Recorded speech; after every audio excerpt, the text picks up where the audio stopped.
Welcome to Center Heights Productions. It is February 9th, 2025. Please hit the likes and subscribe down below in your right hand corner. Muchly appreciated. Thanks to my subscribers and followers. I muchly appreciate your support. And please share it with your friends and family. And if you come across the channel, please don't leave without subscribing and hitting the likes. It helps the channel to grow as we have been over 2 years now at this, and we've built an integral channel here. Battling a flu all week here. Anyway, got to see this game as well as yesterday's. Much better showing, except for the first period wasn't the greatest showing from the Habs, but we woke up along the way. First two goals, we definitely didn't give Dovish a chance. All right, so let's get rid of the stats and we'll talk more about the facts in the game. 5-3 was your final. The game was closer than that looks because that's an empty netter, so I really don't. Empty netters are nothing to me. But, I guess they count on the stats. So it's 5-3. So first period starts off 2-1 for Tampa. It was nice to see, Galley get us back in the fight. And then it was Tampa 2 more goals to 1 again in the second, and a goal apiece in the third. And that's how it ends up 5-3. Vasilevsky gets the win. Monty comes in to recover things for Dobish, and it's not that Dobish had a bad game. It's the third goal was definitely on him, but the first two were on his team. I think they actually did the right thing by getting him out of there. However, being young, there's no sense of exposing him to what was going on at that time. So the third goal was definitely on him where he lost his edge, though.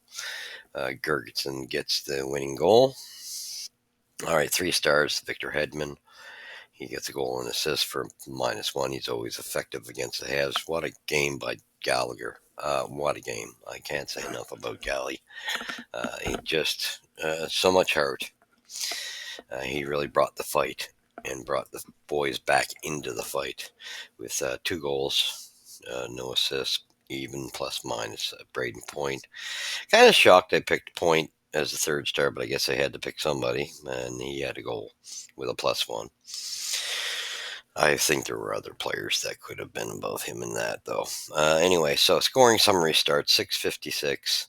Nicholas Paul gets really gifted one, assisted by Brandon Hagel, and this was totally on Uri Slafkovsky's errant pass, trying to get it to Cole Caulfield, and he goofed, and it was a disastrous pass. It got him pulled off the line, and good for Marty for doing so, because actually he seemed to perform much better on the third line. Just an errant pass you can't make. There was no chance for Dovish to stop that one. And then the second goal, same thing. 10:28, Victor Hedman gets a goal assisted by Gon Calves and Anthony Cirelli, and totally misplayed by the defense. Struble, uh, again, sort of reminded me of a few games back.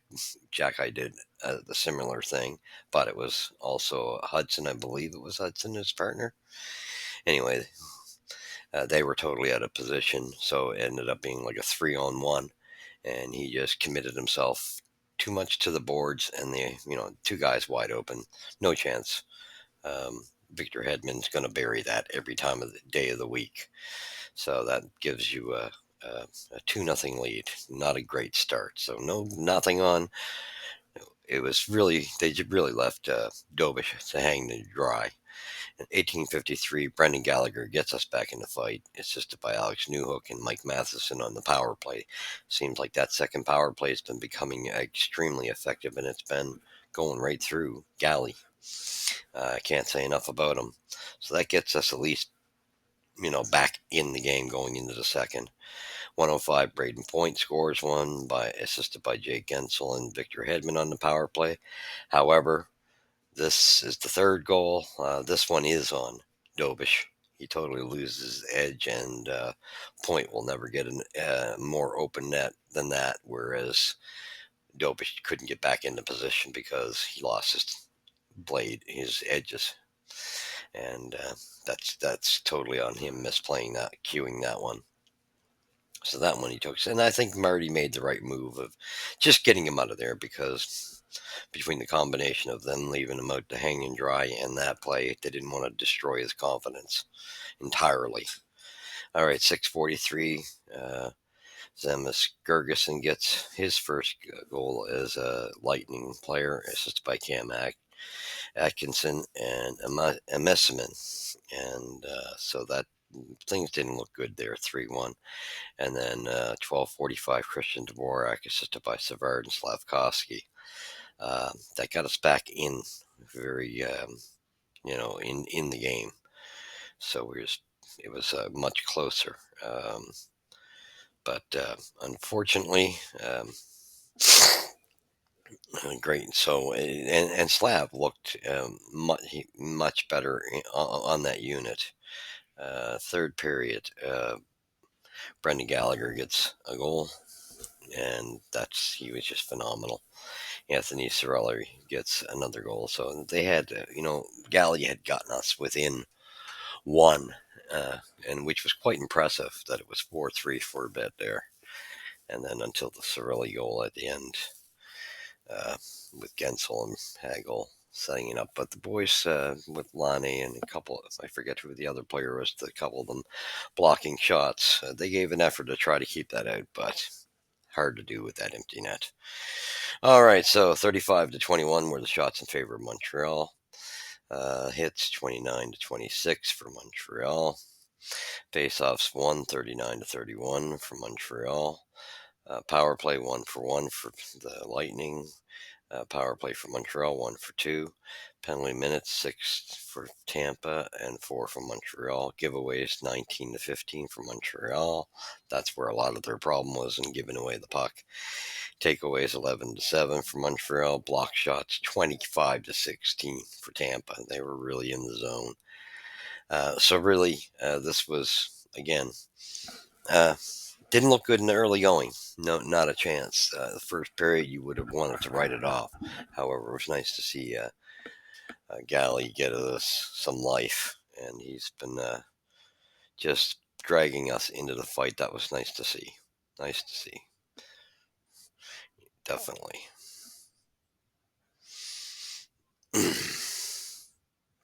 Yeah. And so, with that being said, it wasn't looking like a good start off.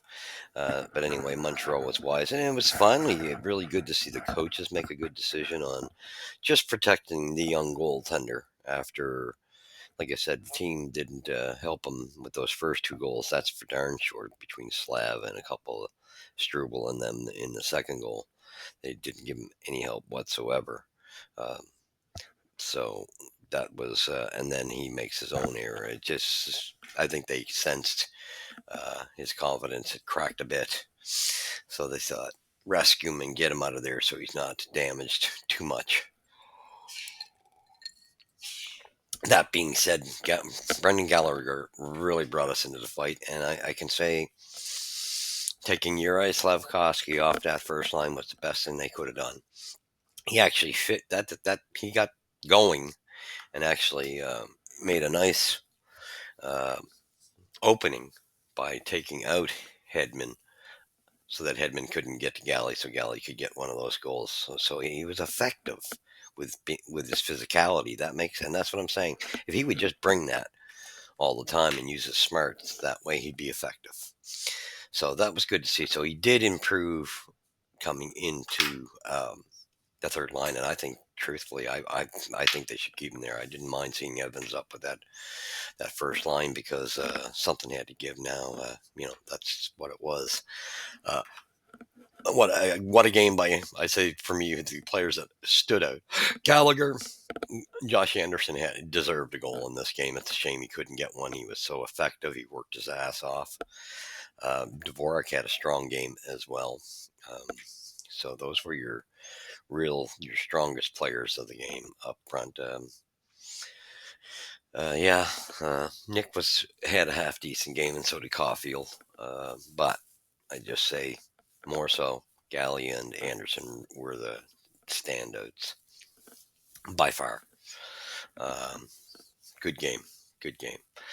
From that end, the defense, you had mixed results. Like I say, they definitely got to Hudson, Struble, um, a little bit, and Savard just lost his wheels at the end there, a couple times, and yeah, exposed. It was a good thing that Matheson was out there with him to recover and made a nice back check to just knock that, just hit the player stick enough, intervening so that he didn't score on that break. So that was great on Mike Matheson. So they're very positive things Mike Matheson does for this team that go unrecognized, and that one shouldn't be unrecognized.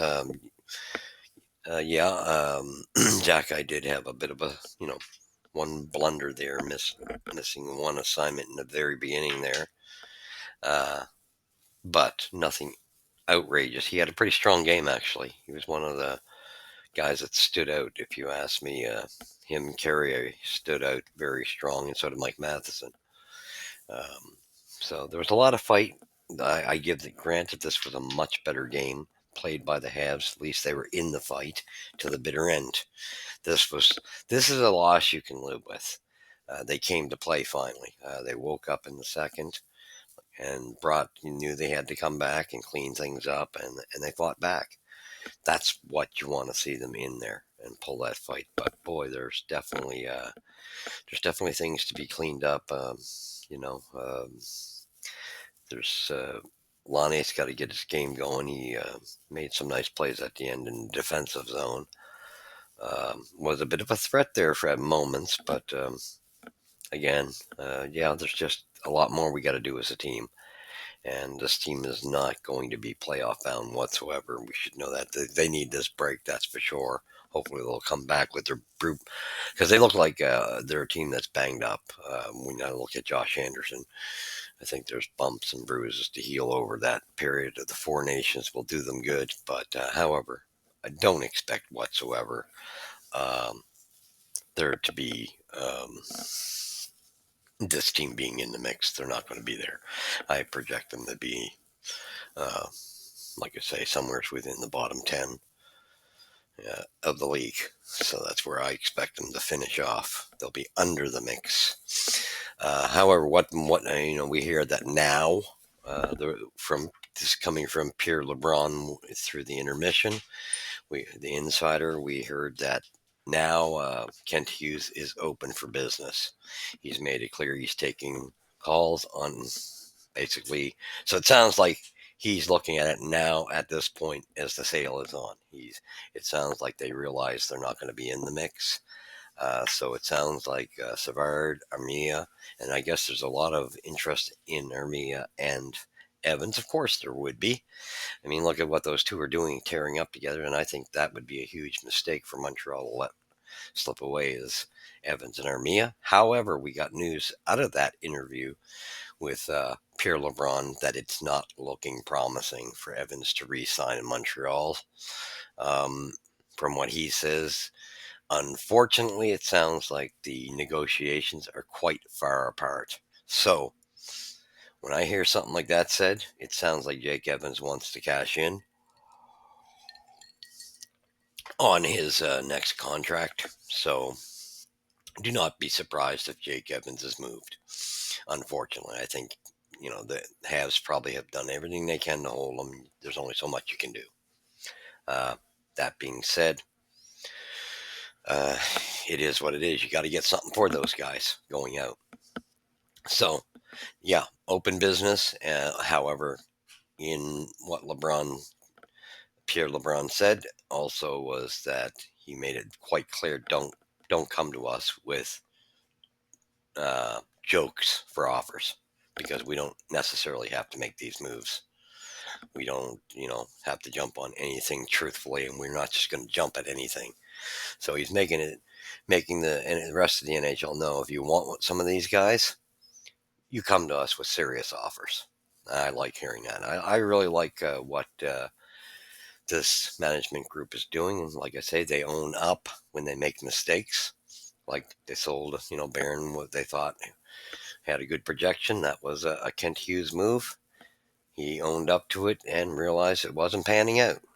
Moved him on and look, got Carrier, and he did a wonderful job. So that just shows you can, he had to get rid of Lehkonen at the time for Barron. Didn't turn in our favor, but sending Barron over to Nashville for Carrier turned out to be quite a plus right now.